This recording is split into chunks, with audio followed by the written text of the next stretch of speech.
Number 6, where it talks about construction and maintenance and replacement and so on of recreational facilities along the Macomb River on East Bay Municipal Utility District lands. I'm not, and then it includes the facility takeouts and parking lots and so on. I'm not sure that there are any on East Bay municipal lands. I think they're on BLM lands. So you might want to. At Middlebar, John? At Middlebar, I know BLM had something to do with paying for it. Oh, I think they did, but because they're trying to advocate for a river run from 49 down, which never existed before because people didn't like paddling that much. The river flow is so slow. Yeah. But I believe the parking lot and the takeout at Middlebar are on East Bay Mud's grounds. Okay. That was. All right. How about up country, farther up? Not up country, but at Middlebar. Yeah, there's 6 takeouts and put-ins, counting all together, and so the other 4, I think, are on BLM and so on. And so anyway, I thought probably ought to be on. Maybe not necessarily restricted to lands, whoever owns the lands and they've invested in recreational facilities such as these parking lots or trails or whatever. Those are really the emphasis here is that we want to protect the investments that people are willing to make in a scenic trail or a rafting facility or whatever, no matter whose lands that they're on. But this language only allows it to be protected if it's on East Bay Mud lands. Worth double checking, John. Okay. So the other and that might be where you might want to add in maybe like BLM Forest Service or maybe something like Rodman's Roaring Camp. If you just left it blank on not regards to any lands, just leave that blank, it would apply to all lands wherever they might be. But you can certainly do some specifications. But as these lands change, ownerships and things, it would be something that have to be picked up with title searches and all that if you did specify, and could get lost down the future. What you brought up there is really quite intriguing because if you look at the amendment that was done, the item 6 you're talking about, it goes on, nothing in this chapter shall prejudice, alter, delay, interfere with, or affect in any way the installation, operation, maintenance, repair, and replacement of river flow, water, quality monitoring stations, equipment in and along the designated segments of Macomb River, or the construction, operation, maintenance, repair, replacement of recreational facilities along the Macomb River on East Bay mud land, including scenic trails, rafting facilities such as takeouts, parking lots, and semi-recreational facilities, period. But if you look at what they're trying to foist off in Amador County, and it says all that same language, nothing in this chapter shall prejudice, alter, delay, interfere with, or affect in any way the existing rights, blah, blah, blah, blah, blah, about, for Amador Water Agency, Jackson Valley. There's all these so-called safeguards. But if you look at the last paragraph of what it says, however, no exercise of rights or practices specified in this paragraph shall operate to increase the adverse effect, if any, of the pre-existing facilities or places or the purpose of use upon the free-flowing and natural character of the river segments designated herein. They didn't put that language in. We're safeguarding East Bay's trails and recreational facilities, but for our water rights, that language is included. That language is a poison pill. It kills, it stops just about anything new from happening. So appreciate you bringing that up, Mr. Hoffman. Okay. The other item is just that if you're depending on this language to prevent the federal designation of wild and scenic rivers, boy, I'd like to... In our proposed amendment, John? Yes, in the proposed amendment. I'd like to... I mean, it certainly is going to help, but really all that language does is suggest that the state agencies cannot support anything, do anything to support federal designation. But that ship has already left the harbor. It's already, the Forest Service and BLM have already made their proposal into to the Secretary. The Secretary's made it to Congress, so it's up to Congress to act until Congress makes on that good, either they enact it or they don't. It really doesn't require anything from the level from the state, other than this language prevent the state from urging them to move forward with it. Well, could what this language do, John, I believe, is as is now, the governor can go direct to Secretary of Interior. He could, he absolutely could. That's what this would prevent. That's right, but I'm saying that he doesn't need to, because our recommendation's already been made through the Secretary and the Secretary to Congress. But the Secretary, I believe, can designate it. No, I'm Goes sorry. from Secretary to the President. I think it bypasses Congress.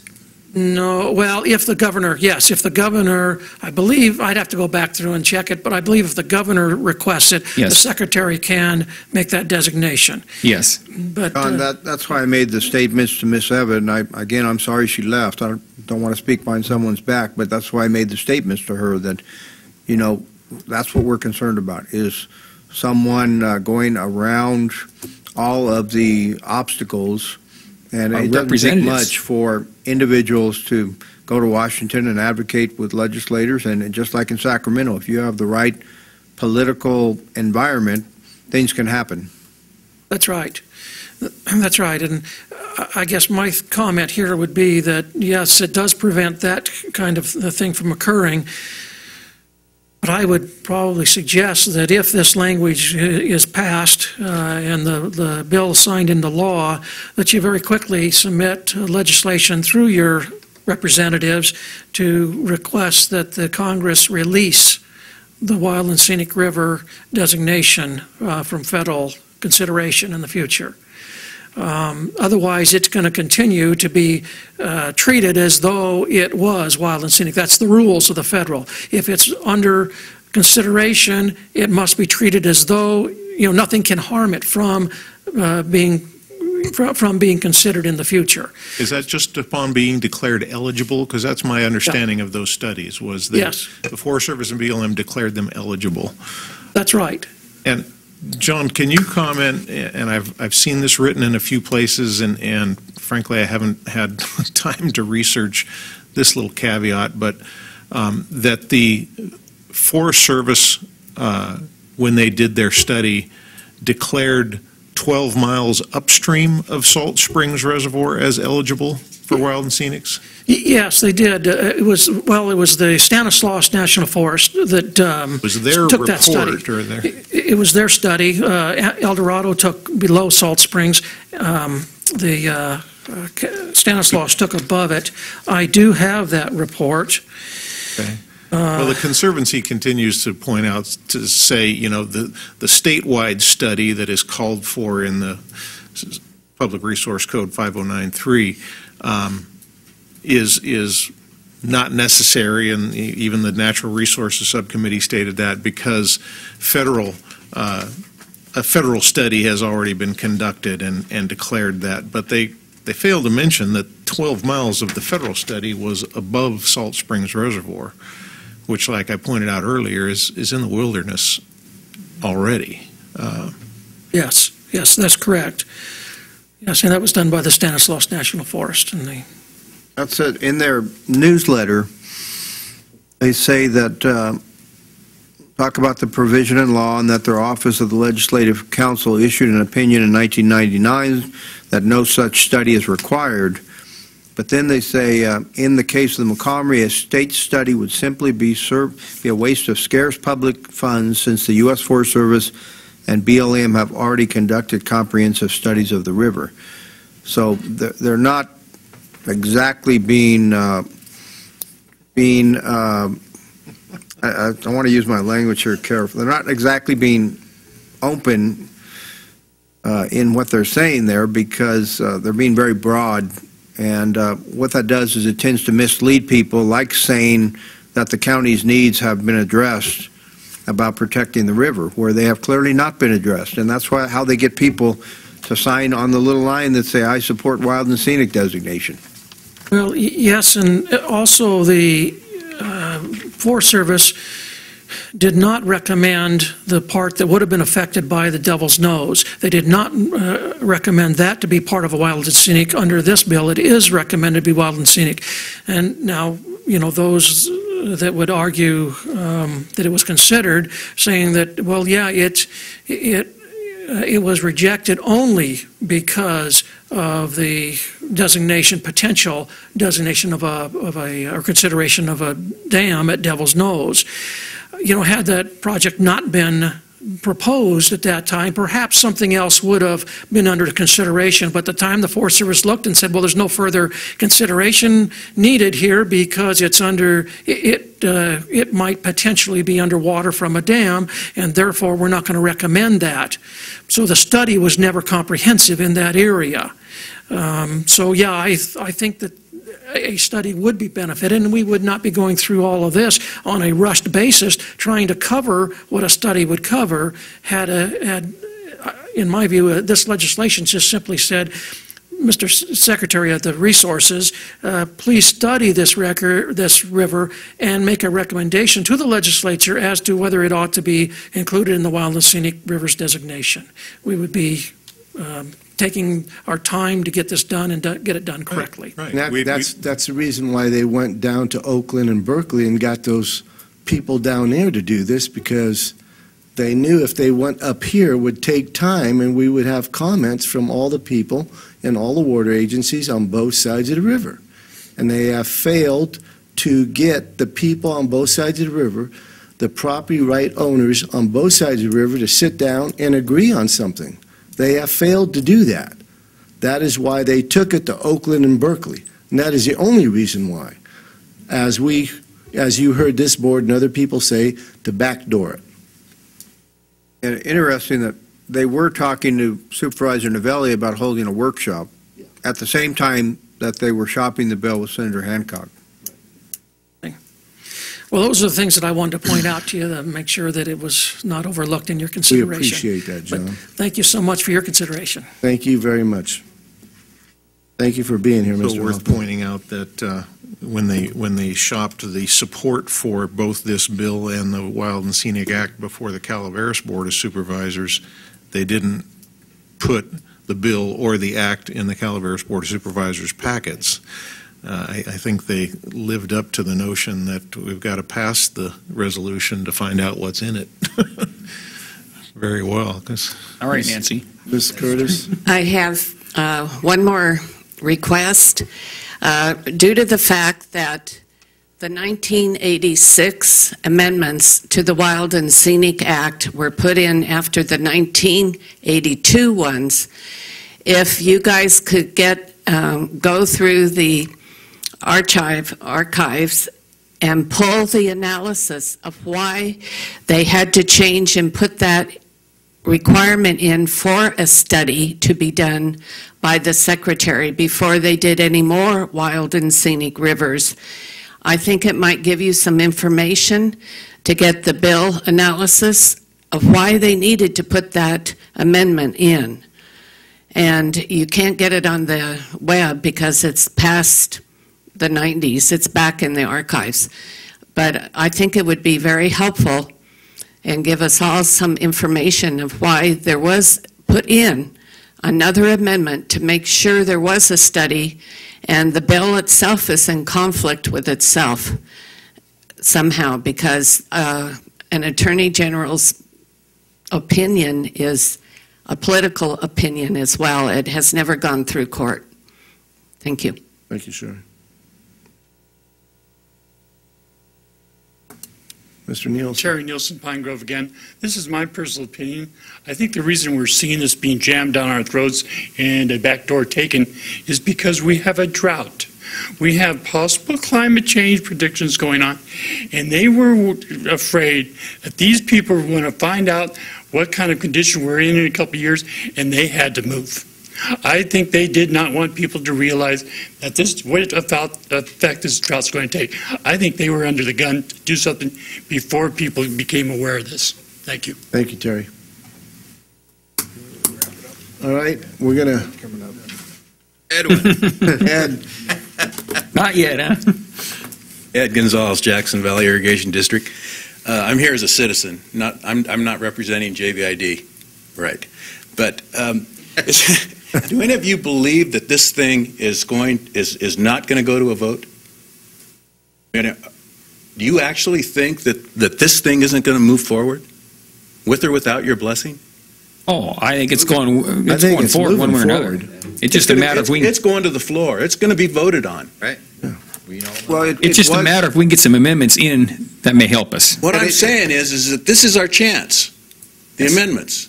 Take advantage of it. Ed, it was going to the Water, Parks, and Wildlife Committee, and it's already been strategically moved to the Natural Resources Committee. We're all aware of that. Yeah. The train has left. You know, our chance is with these amendments, I believe. Thank you, Ed. All right. Much as it hurts to do that. As much as it really hurts to do that, I think you're right. You know, you just have to take the castor oil and, grin and bear it. Well, Ed, I'm sorry I can't be at your meeting tomorrow night. I'm going to be in Fresno at a CSAC event, but I agree with you. I think we have to move on these amendments. I would even like to leave the door open for further consideration of the point that Mr. Hoffman brought up about prohibiting asking the feds to basically close the door on further consideration of this at the federal level. But as we said earlier, even if you do that, subsequent Congresses can take a different action. Good point. Still wouldn't mind killing it. I said I still wouldn't mind killing the bill if possible. Yeah. Well, and that is, I mean, to Ed's point and to the point that we're here for, we're trying to achieve a consistent and cohesive voice among essentially 5 different agencies, 2 Calaveras water agencies, 2 Amador water agencies, and this board. And these amendments have been hashed out and drafted and redrafted with the help of subcommittees and individuals representing all of those separate entities. So I think we need to move forward on agreement that that we can oppose unless amended to these amendments, and at the same time, in respect of our responsibility for not just water rights and who owns them and who is the purveyor of them, but also land use issues, to carry the amendment language presented to us by Roaring Camp and Representative Dennis Rodman on that. That's definitely within our purview, I think. So, No, I would agree. And also, and that may be going too far, Supervisor Plaza, but as far as, I'm wondering if we could strike on East Bay Municipal Utility District lands. So as far as for on the, the rafting and the takeouts and parking lots. I kind of agree with you. Or do you think that might be going outside the bounds of what the different agencies had met on, too far outside the bounds? I just hesitate to start wordsmithing this thing too far at this point, given that it's before all the other entities, JVID special meeting tomorrow night, Calaveras agencies. I think we did point out earlier when I asked the question of AWA's chairman about the inclusion of the language that says including but not limited to water rights of the counties of Amador and Calaveras, comma, of the Amador Water Agency, and go on down through the list. I don't think that's something that would give anybody heartburn, but when we start getting into this, some may look at that language and say, hey, maybe that's the basis to sue on down the road if they want to conduct rafting activities on this wild and scenic river, and yet their parking lots and rafting facilities and takeouts don't comport with the provisions of wild and scenic, especially if it makes federal designation. So I just think you open a can of worms. You made a motion, correct? I will. If I didn't, I'll make the I motion. think it was a motion. It sounded like one to me, and is that, John, is that also Then I'll second what sounded like a motion. under discussion? Was that with pulling out the federal wild and scenic? Well, that's not in there. That's but not something that I think we can insert into a state bill. That's an action we need to take on our own to petition our federal representatives, but I don't think it's something we can put in the state bill. I would move these proposed amendments. Reference it, I think, would be important. So are you But including? again, these are specific language amendments that go into the bill. so- Understand, But Yeah, I- federal, I federal agree. wouldn't go here, no. No. the federal- understand that. So let me So my- get this correct, Mr. Supervisor Plaza. Oppose with amendments to the proposed amendments that we have before us right now. Oppose unless amended. Unless, yeah. And now, would that include the Amador and Calaveras County language as far as, Let me restate my motion I'd like that. and Yes. see if you guys can buy in. I would move that we continue to oppose SB 1199 unless amended to reflect the amendments before us here in our packet with the addition of the language not limited to water rights of the counties of Amador and Calaveras in subsection 7, and also to include the amendments as stated to us by Dennis Rodman on behalf of Roaring Camp. I'll reiterate my second. Okay, so we have a motion by Supervisor Plaza, seconded by Supervisor Forster. Just for clarification too, and that would be with all the changed language from as per our packet. There's a strike-throughs and additions. Correct. I'm referencing that as what's put before us. Okay. Because Well, the strike-throughs and so forth are taking the original language of the bill and amending it. So, The red strike-throughs, correct?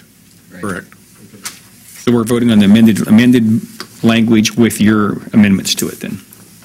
Correct. Okay. Okay, any further discussion? Okay, all in favor? Aye. Any opposed? Hearing none, there you have it. Thank you. Mr. Chairman, the question about the letter to the Calaveras Board, Yes, was that addressed while I was out? Was not. it wasn't addressed. The chairman should, well, AWA is putting a letter together to be sent to the board and has asked that all the chairman sign the letter asking them to have the special meeting to support these This amendments. proposed amendments? Yeah. Okay. So the question is, does the chairman have the authority to sign that on behalf of the board? I think the chairman does. Given the limits you've, okay. If- Also, I think so. One more question before- Direction where to we the send, chairman. also, do we have, need direction on where to send these to? Amendments? Yeah. We're going to send them, Well, they will, we're agreeing to them now to be consistent with all other agencies, and I believe at UMRA, we will be trying to speak as one unified voice and present these to the senator And to the committees, probably? as all of our amendments to the bill, yeah. Supervisor Forster. One more question before we adjourn. Mr. Eiley, are we scheduling a special meeting for Friday? In the instance, perhaps we will need further action? We can if the board would like, the What is the notice, 48 hours? 24 hours notice. Special meeting. So we have until, I'd rather do it on Wednesday if we have to, but, Well, that would be, we would have no, I mean, notice. I'd rather do the scheduling on Wednesday, sooner rather than later, but if we have to wait till Thursday morning, I guess we can do that for Friday afternoon. Well, we wouldn't know, I think, until the meeting on Thursday afternoon at 1:30 as to whether or not we would want to schedule that meeting. So it would be a late Friday afternoon meeting if needed. needed. If needed, another 5 o'clock meeting. Okay, so you have your direction? Any further discussion?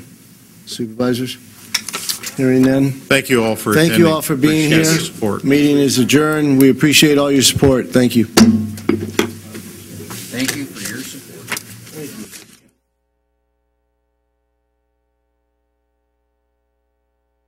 You're watching Amador County's #1 news and sports leader, TSPN.